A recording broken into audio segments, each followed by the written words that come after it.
సన్ముఖ్పై కోపం తప్ప ప్రేమ పోలేదు. లైఫ్లో ఏం జరిగినా దానికి ఒక కారణం ఉంటుంది. ఏదైనా మన మంచికే అని అంటూ దీప్తి రియాక్ట్. ఈ జంట కొంతకాలం క్రితమే మేము విడిపోయాము అంటూ సోషల్ మీడియా పోస్ట్ను షేర్ చేసుకుంటూ వచ్చారు. ఆ తర్వాత ఈ జంట హఠాత్తుగా వైజాగ్ ఈవెంట్లో ప్రత్యక్షం అయిపోయారు. యూట్యూబర్గా గుర్తింపు అందుకున్న ఈ జంట స్టేజ్ మీదకు వచ్చి ఒకరి గురించి ఒకరు మాట్లాడుకుంటూ ముచ్చట్లు పెట్టుకున్నారు అభిమానులు అందరి ముందే. ఈ భాగంగానే ఈ జంట మళ్ళీ ఒకటైనట్లు తెలియజేసుకుంటూ వచ్చారు. అయితే ఈ ఇద్దరిని ఇలా చూడడం అభిమానులు ఎంతో ఆనందంగా ఫీల్ అవ్వడం.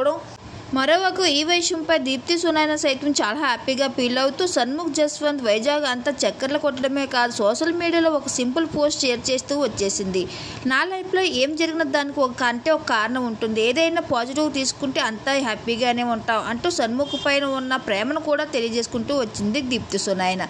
ప్రస్తుతం ఈ పోస్ట్ బాగా వైరల్ అవుతుంది. ఇదంతా చూసిన అభిమానులు సన్ముఖ్ దీప్తి ఇద్దరు ఎప్పుడు ఇలా హ్యాపీగా ఉండాలి అంటూ బెస్ట్ కామెంట్స్ని తెలియజేస్తున్నారు.